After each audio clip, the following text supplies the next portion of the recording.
शिव पुराण महात्म्य तीसरा अध्याय।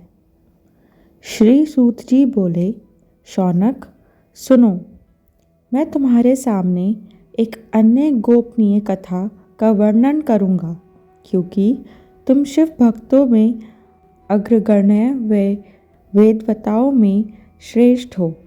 समुद्र के निकटवर्ती प्रदेश में वाशकल नामक गांव है, जहाँ वैदिक धर्म से विमुख महापापी मनुष्य रहते हैं। वे सभी दुष्ट हैं एवं उनका मन दूषित विषय भोगों में ही लगा रहता है। वे देवताओं एवं भाग्य पर विश्वास नहीं करते। वे सभी कुटिल वृत्ति वाले हैं, किसानी करते हैं और विभिन्न प्रकार के अस्त्र शस्त्र रखते हैं। वे व्यभिचारी हैं। वे इस बात से पूर्णतः अनजान हैं कि ज्ञान, वैराग्य तथा सद्धर्म ही मनुष्य के लिए परम पुरुषार्थ है। वे सभी पशु बुद्धि हैं। अन्य समुदाय के लोग भी उन्हीं की तरह बुरे विचार रखने वाले धर्म से विमुख हैं। वे नित्य कुकर्म में लगे रहते हैं एवं सदा विषय भोगों में डूबे रहते हैं। वहाँ की स्त्रियां भी बुरे स्वभाव की, स्वेच्छाचारिणी, पाप में डूबी, कुटिल सोच वाली और व्यभिचारिणी हैं। वह सभी सद्व्यवहार तथा सदाचार से स्पर्धा शून्य हैं। वहाँ सिर्फ दुष्टों का निवास है। वाशकल नामक गांव में बिंदुक नाम का एक ब्राह्मण रहता था। वह अधर्मी, दुरात्मा एवं महापापी था। उसकी स्त्री बहुत सुंदर थी। उसका नाम चंचला था। वह सदा उत्तम धर्म का पालन करती थी, परंतु बिंदुक वेश्यागमी था। इस तरह कुकर्म करते हुए बहुत समय व्यतीत हो गया।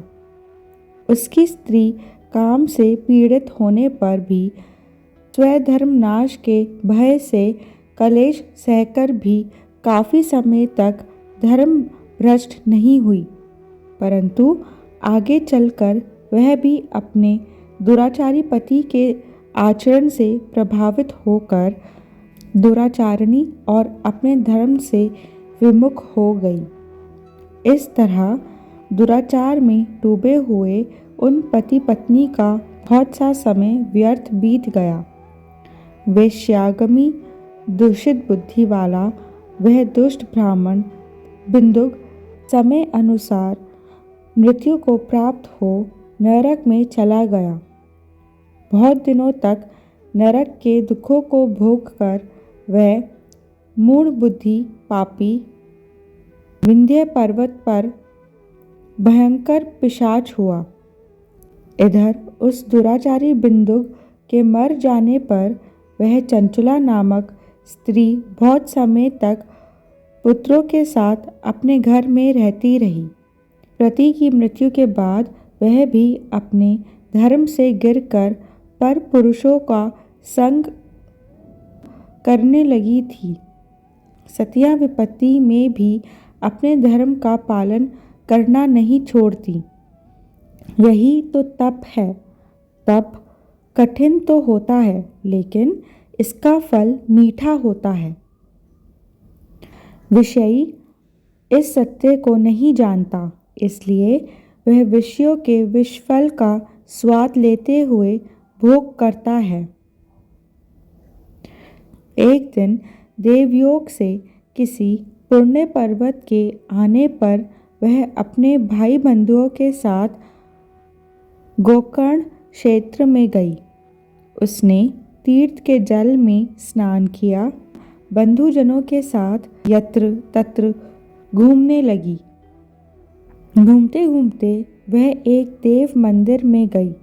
वहाँ उसने एक ब्राह्मण के मुख से भगवान शिव की परम पवित्र एवं मंगलकारी कथा सुनी। कथावाचक ब्राह्मण कह रहे थे कि जो स्त्रियां व्यभिचार करती हैं वे मरने के बाद जब यमलोक जाती हैं तब यमराज के दूत उन्हें तरह तरह से यंत्रणा देते हैं।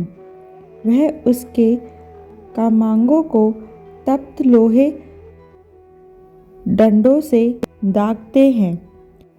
तप्त लोह के पुरुष से उसका संसर्ग कराते हैं। ये सारे दंड इतनी वेदना देने वाले होते हैं कि जीव पुकार पुकार कर कहता है कि अब वह ऐसा नहीं करेगा, लेकिन यमदूत उसे छोड़ते नहीं। कर्मों का फल तो सभी को भोगना पड़ता है। देव, ऋषि, मनुष्य सभी इससे बंधे हुए हैं। ब्राह्मण के मुख से यह वैराग्य बढ़ाने वाली कथा सुनकर चंचला भय से व्याकुल हो गई। कथा समाप्त होने पर सभी लोग वहाँ से चले गए। तब कथा बाँचने वाले ब्राह्मण देवता से चंचला ने कहा, हे ब्राह्मण, धर्म को न जानने के कारण मेरे द्वारा बहुत बड़ा दुराचार हुआ है। स्वामी, मेरे ऊपर कृपा कर मेरा उद्धार कीजिए। आपके प्रवचन को सुनकर मुझे इस संसार से वैराग्य हो गया है। मुझ मूढ़ चित्त वाली पापिनी को धिक्कार है। मैं निंदा के योग्य हूँ। मैं बुरे विषयों में फंसकर अपने धर्म से विमुख हो गई थी। कौन मुझ जैसी कुमार्ग में मन लगाने वाली पापनी का साथ देगा? जब यमदूत मेरे गले में फंदा डालकर मुझे बांध कर ले जाएंगे और नरक में मेरे शरीर के टुकड़े करेंगे, तब मैं कैसे उन महायातनाओं को सहन कर पाऊंगी। मैं सब प्रकार से नष्ट हो गई हूँ, क्योंकि अभी तक मैं हर तरह से पाप में डूबी रही हूँ। हे ब्राह्मण, आप मेरे गुरु हैं। आप ही मेरे माता पिता हैं। मैं आपकी शरण में आई हूँ। मुझ अबला पर अब आप ही उद्धार कीजिए। सूत जी कहते हैं, शौनक, इस प्रकार विलाप करती हुई चंचला ब्राह्मण देवता के चरणों में गिर पड़ी। तब ब्राह्मण ने उसे कृपापूर्वक उठाया।